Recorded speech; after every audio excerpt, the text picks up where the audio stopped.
Some interesting hands here, I believe. I see bet my low flush draw in 8-8-7, he snap calls, which seems to mean that he has a 7 or ace high, maybe king high. I don't think he check snap calls with an 8. He might check call, but you'd have to think about it for more than 0.5 seconds. On the right, I flop super air, and I decide to overbet turns simultaneously. I think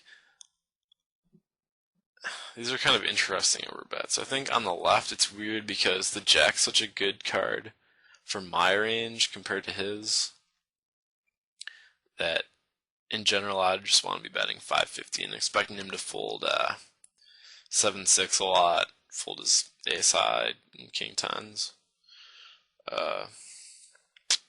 But I wanted to also overbet my air on the right just to mess with him a little bit. So I go for it on both. And on the right, I mean, I would definitely make this bet if I had any king, and he should recognize that. So I don't think it's that bad. However, there's so many draws in my range that it's a little bit scary for me. However, the river's, I mean, I couldn't have picked a better card out of the deck, really. It's possible maybe I've only got like Jack 7 or Jack 9 now, but when I shove, it's extremely hard for me to be bluffing. So I think I have to go all in on this card, and I'm pretty happy about it. He just has like 10-9 way too often and can't find a way to call. And left, I take it down.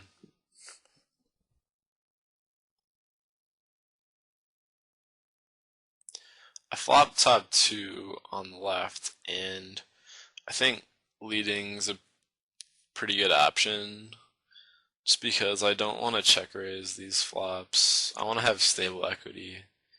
Like a flush, a set, or king queen with the queen of diamonds when I do stuff like that, because your hand's just, well, I think almost everybody would be check raising here with king 10, but I think playing against a good player out of position is pretty bad when he's just gonna like see your range is weak and barrel off a lot, and you want to be able to check call some good hands that don't necessarily play that well if you check raise and want to play 2 more streets out of position versus a guy like Jungle Man.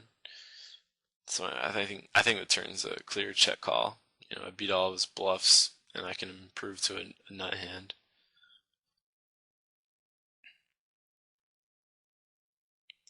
Let's see what he does on the river. And just have to call to win half the pot, so it's basically an overbet to me, and I think you can definitely have a diamond here. I think it's a fold. Thankfully, he ended up folding on the left. I'm sure he thought it was kind of a sick spot because it's so hard for me to be bluffing, but he probably thought I was, making a move on the turn, so it's frustrating for him to see that river and have to fold. Flop middle pair on the left. I definitely don't want to lead with that hand. That'd be way too much of a merge. Way too hard to play the next couple of streets. Turn's a good card for his range, so I would check always with a 9 pretty much, and sometimes with a 10. Sometimes I'd bet 2 streets with a 10. But the same hand. Thankfully, he decided to check it on the river rather than turning it into a bluff / get me off a chop type bet.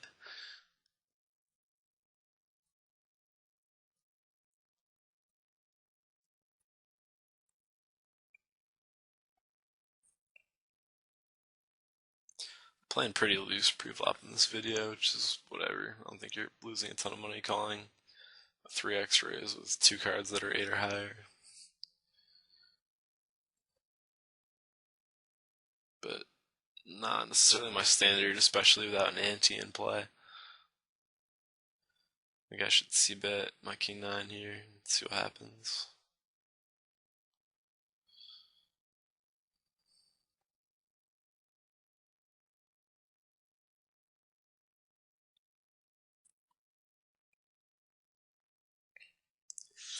I think this is going to be an interesting hand on the left. I flop not so good, but I don't like to turn my hand face up very often unless I'm balancing by checking air a lot, which I haven't really done in this session because we haven't played a lot of 3-bet pots. So I want to be c-betting this flop texture with just about all my 3-betting hands unless I have like 4 or 5 of clubs. I'm more likely to just check the flop and then try to delay the c-bet straight away, but here I just want to bet. I got a backdoor draw. My hand shouldn't play too badly on the turn and river. He checks and a blank comes on the turn, so I think it's a really close spot here between betting and checking. I don't have a ton of bluffs in my range, but at the same time I'm ahead a lot, and checking kind of gives up the pot because if he bets and then bets again, you know, he could have a wide range for doing so, but I kind of have to fold one of the streets. River's a jack, which is better for his range after I check the turn, but he's definitely not gonna like value bet queen 10 or jack 9 or something, king jack when I check here. So I think the only play is to bet medium size and hope he didn't spike 2-pair. Hope he, levels himself into calling, hoping I checked air on the turn and saw an overcard to second pair on the river and fired. Easy check back on the right with my middle pair on a very drawy flop. Turn 2-pair. Gotta be a value bet. He's not check raising a card that's so good for his range and so bad for mine. But he does check raise, so I don't really believe him and I call.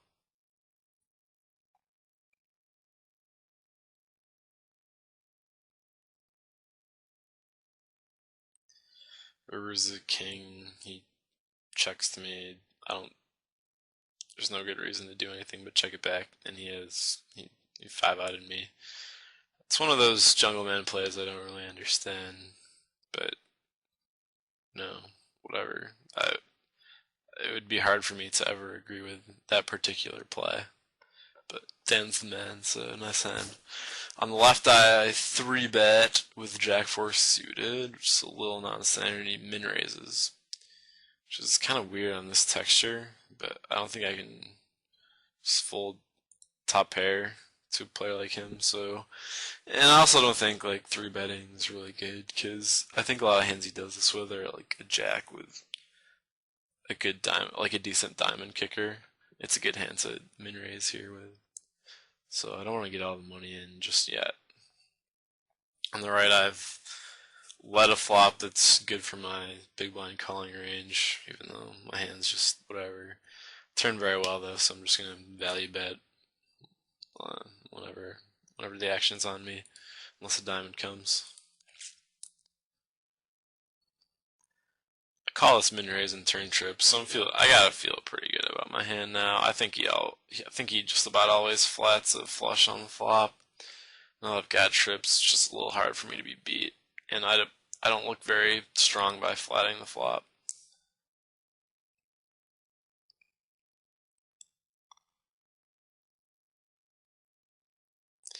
He bets half his remaining stack, which is really weird. And I can't feel great about my hand, but it's just like, how am I gonna be folding this? So I go all in.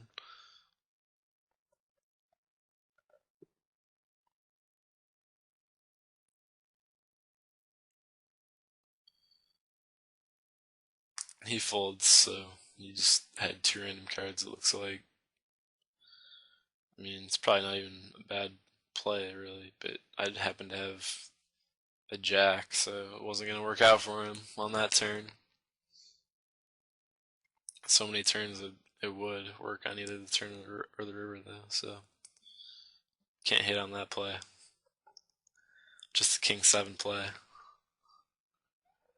I decided to float the turn on the left because it's a good card for my range, so I think he has a silly hand when he leads here a lot, just expecting me to have like king 2 and folding enough. If he had ace high or like a pair of 5s, I think he's just gonna check. So I can definitely float and get him off those hands on the river. And I consider betting the river here just mainly because I don't really want him to see my hand. It gives him a decent amount of information. I think whenever you're in a small pot, you should think about the value of the information that you would give away by going to showdown and add that to the pot and then decide whether a bet or check is best. I think people just show down too many hands because they just like assume they're good, but there's also no value. Well, a lot of times when the pot's like under 20 big blinds, a lot of the value resides in not giving away any extra information. And, I think he could value bet the river with a good 9, but if he has like 10-9, he might even be check folding. That's an added bonus. But just in general, I don't want to show that I called the turn with Queen 8. I mean, it's nothing.